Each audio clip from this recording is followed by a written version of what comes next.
Hi, it's Susan. Welcome back to my channel. I wanted to share some papers that I made this week with both eco prints and some distress spray over the leaves after I was done with them with eco printing. Eco printing, if you are not aware of it, is where you take leaves and flowers and you sandwich them between sheets of paper with various uh, mordants and prep work that you do to the paper ahead of time, and you boil them or you steam them, you let them sit, or you open them right away, and you get neat things. So my process for this batch was I applied my alum to the papers before I did anything to them. So I made my alum water, which was about a tablespoon of alum in a quart of water. And I did it first in a small amount of really hot water because you want to make sure that gets all dissolved. If it's not dissolved, it's just going to form crystals on your paper. And then I dumped that in about a quart of water in my paper tub, and I just dipped each paper real quickly in the alum water, set it aside to get, it was semi-dry, but I could just go ahead and let them all get dried up if I wanted to. I just didn't have enough time. So I prepped the papers with the alum. Then, as I was laying the leaves on the papers, before I did the leaves on the papers, I sprayed the pages with a solution of half vinegar and half water. I just have a big spray bottle, and that's always set up. And so I would spray the paper, put the leaves on, spray the paper a little bit more, and then I would make my pile. And then once I had my big pile of leaves and papers, I put them in a pan, and I leave mine flat. I do not fold mine because I don't want to stress the paper while it's boiling.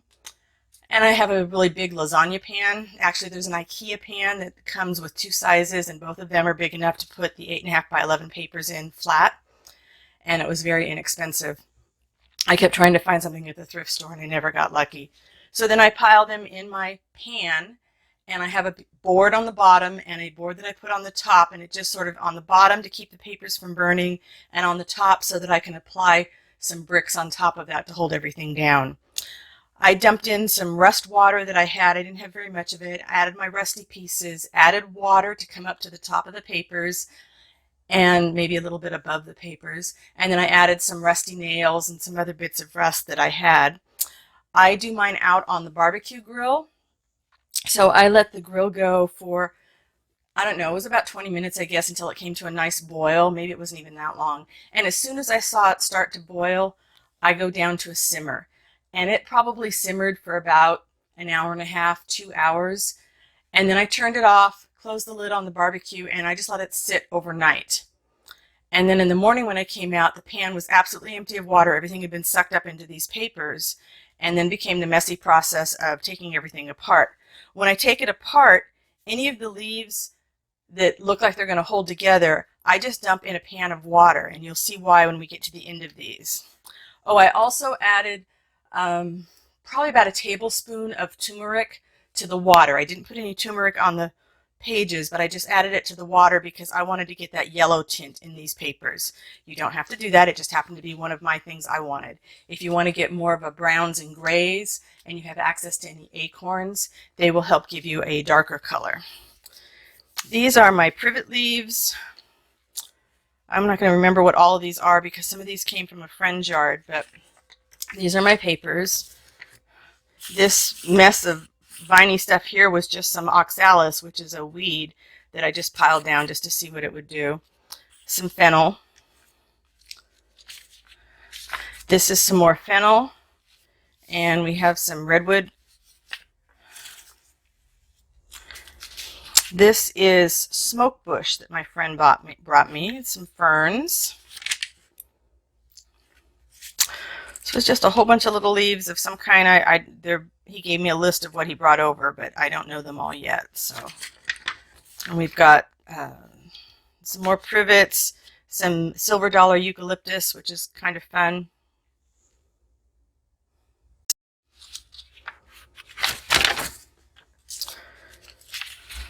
This is fennel, a little bit of redwood. There, you can see that from the other side. Got the redwoods. I had no idea that the redwoods would go black, so that's something also to remember. If I want some darker pages, I could just put some redwood branches in the water as well. Here we have some poppies, And this is the leaf from the dandelion weed. And this is yarrow, which is one of my native plants that I just love because it prints so well. A little better to see on this side. This is the dandelion leaf. I was really curious. I have heard that all parts of the dandelion are supposed to do really well with printing. Eucalyptus. I think we've got some little strawberry leaves in here. Not sure what all else. More redwood.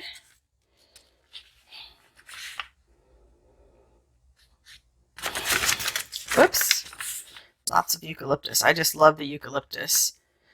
Eco-printing most likely got its start in Australia with India Flint, and she did a lot of experiments with eucalyptus, which is why I was very excited to get some eucalyptus that I could play with. These are more of my privets, and I'm not sure what this is. It's almost like a sorrel, but I like that. It's a very flimsy leaf, yet it held up for me to do my second project after that. Some fern, some more smoke bush, and I think there's a variegated jasmine somewhere in here. This was my top page. I had a metal grill that I put on top of it so that it could help absorb some of the, or disperse some of the rust. And I had a little rusted dragonfly and a rusted tree. And this would be my fennel and my yarrow.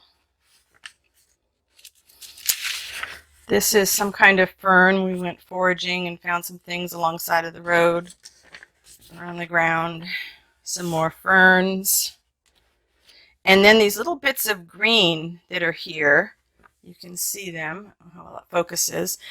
My Ceanothus Ray Hartman, which is our native lilac. It's just about done blooming, but I had some flowers that, just the pieces of the flower. It's kind of like a bottle brush shaped flower.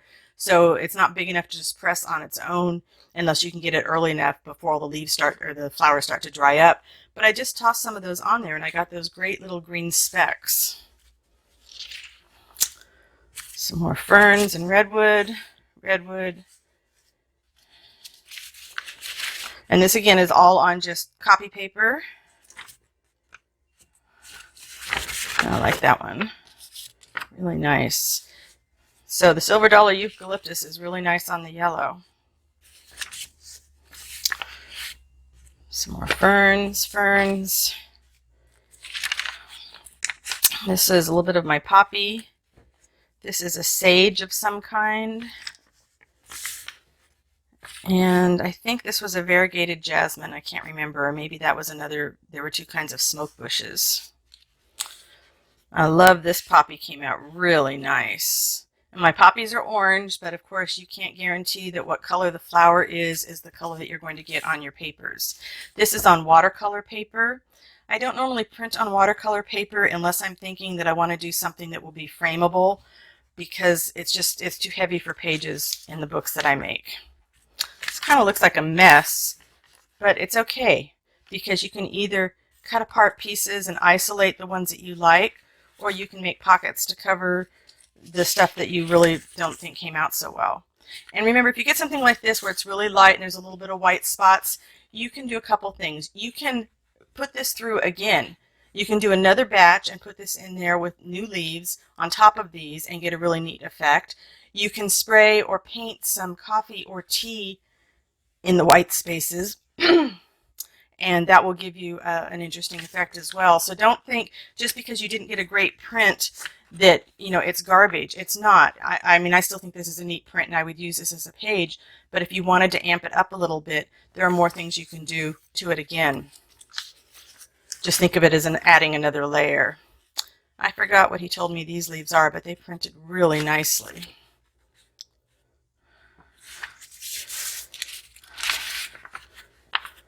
And this was another weed of some kind in my yard. Ferns, yarrow, eucalyptus. And see, this is great. These are light enough that you could actually write on them. Very light. And that's okay. Some ferns. And this is an interesting plant that has volunteered in my yard. The leaves are very thin and very wet. Gives very yellow prints. So I'm waiting for it to flower so I can identify it. Nice redwoods. Yes, I live in redwood country. I'm very lucky. Ferns. More ferns. Keep in mind when you do this that many plants become toxic when they are boiled, so please do it in a place with lots of ventilation. I do mine, as I said, outside on the barbecue grill because it's just not good to be inhaling those fumes. This was the very top page. You can see the dragonfly and the grid, so it's kind of interesting. And this one, you know, in the past I would have said, oh man, there's just all this white. But already I can think, you know, if I'm doing something with this in the book, I can stamp on it, I can sew on it, I can layer this with something else and get a different effect. So no paper is an absolute total waste of time. Oh, and oh gee, I tore it. It's not that big a deal, and in fact it's actually a lucky tear. I can just tear this out and use this fern separately. Don't look at things that didn't come out the way you expected them to as mistakes. They're just opportunities to do something else, you know, more creative, another layer of something. Now that's easy for me to say now. When I first started making art, you know, everything was a mistake, nothing looked right, and now I just look at it as, well, it's one more piece of paper that wants another layer of something else on it.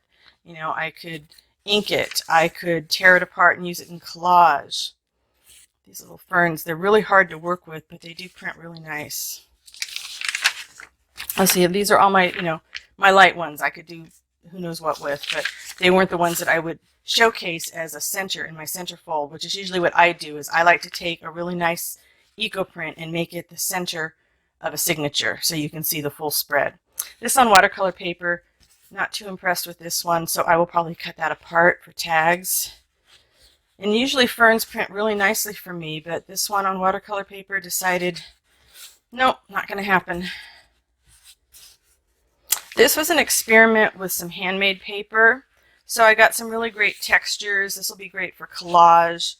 I didn't really have something in mind that I was thinking of doing with it. I just wanted to see how it would print. This is some cotton fabric, and usually cotton prints pretty well for me.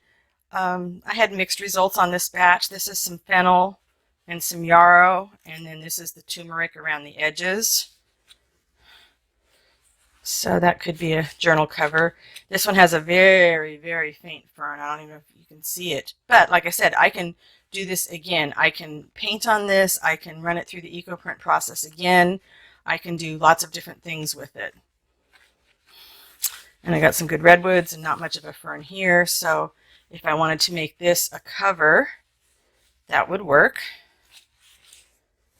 Here's another piece of that handmade paper. Now, when I'm done with these, like I said, I'm taking the leaves off, separating the sheets, taking the leaves off, and I put the leaves in a tub of water. And then I'm rinsing the papers, and then I come back and I'm rinsing the leaves again. And then I start all over again with those leaves, putting them on a sheet of paper that's either completely white or maybe something that's been tea-dyed. And I use my distress sprays to get prints like this.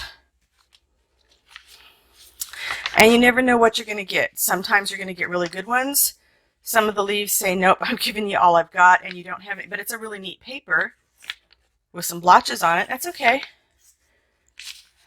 And so I learned about doing this from Jibid Neri, with whom we all just love her beautiful journals.